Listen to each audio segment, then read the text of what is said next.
Sourate le déchirement. Mécoise. Parmi les objectifs de cette sourate, rappeler à l'être humain son retour vers son Seigneur, la clarification de sa faiblesse et le retournement des situations qu'il subit. Explication. Quand le ciel se déchirera, Quand le ciel se fendra pour la descente des anges, et obéira à son Seigneur et fera ce qu'il doit faire, qu'il écoutera attentivement son Seigneur, soumis, et que cela lui sera obligatoire, et que la terre sera nivelée, qu'Allah aplanira la terre comme il aplanit la surface, et qu'elle rejettera ce qui est en son sein, les morts, et se videra, qu'elle rejettera ce qu'elle renferme comme trésor et défunt, et qu'elle se videra d'eux, et qu'elle obéira à son Seigneur et fera ce qu'elle doit faire, qu'elle écoutera attentivement son Seigneur, soumise, et que cela lui sera obligatoire. Ô homme, toi qui t'efforces vers ton Seigneur sans relâche, tu le rencontreras alors. Ô être humain, certes tu œuvres soit par le bien, soit par le mal. Ainsi tu rencontreras cela au jour de la résurrection, afin qu'Allah te récompense. Puis lorsqu'il mentionna les œuvres de l'être humain de manière générale, il détailla la situation de ceux qui œuvrent au jour de la résurrection en disant: Celui qui recevra son livre en sa main droite quant à celui à qui on donnera le feuillet de ses œuvres dans sa main droite, sera soumis à un jugement facile, alors Allah lui réglera son compte simplement, en lui exposant ses œuvres sans le punir. et retournera réjoui auprès de sa famille. Et il reviendra heureux vers ses proches.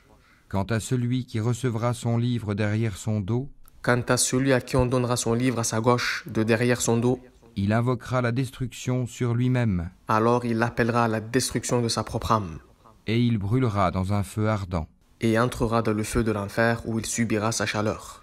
car il était tout joyeux parmi les siens. Certes, il était auprès de ses proches dans la vie d'ici-bas, content de ce sur quoi il demeurait comme désobéissance et mécréance. Et il pensait que jamais il ne ressusciterait. Il pensait assurément qu'il ne reviendrait pas à la vie après sa mort. Mais si, certes, son Seigneur l'observait parfaitement. Bien sûr que si. Allah le ramènera à la vie, tout comme il l'a créé la première fois. Certes, son Seigneur était clairvoyant de sa situation, rien ne pouvait lui être caché, et il le récompensera de ses œuvres. Non, je jure par le crépuscule, Allah jure sur la rougeur qui apparaît à l'horizon après le coucher du soleil, et par la nuit et ce qu'elle enveloppe, tout comme il jura par la nuit et ce qui y est réuni, et par la lune quand elle devient pleine lune. et par la lune lorsqu'elle se rassemble, se complète et devient pleine lune.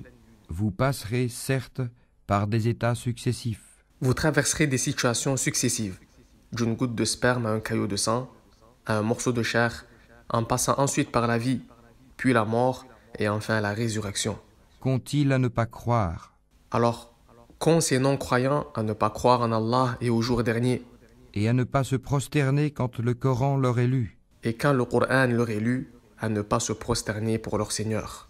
Mais ceux qui ne croient pas le traitent plutôt de mensonge. Plutôt, ceux qui ne croient pas démentent ce avec quoi leur est venu leur messager. Or Allah sait bien ce qu'ils dissimulent.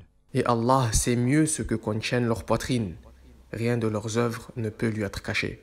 Annonce-leur donc un châtiment douloureux, Informe-les, ô messagers, de ce qui les attend comme dur châtiment. sauf ceux qui croient et accomplissent les bonnes œuvres.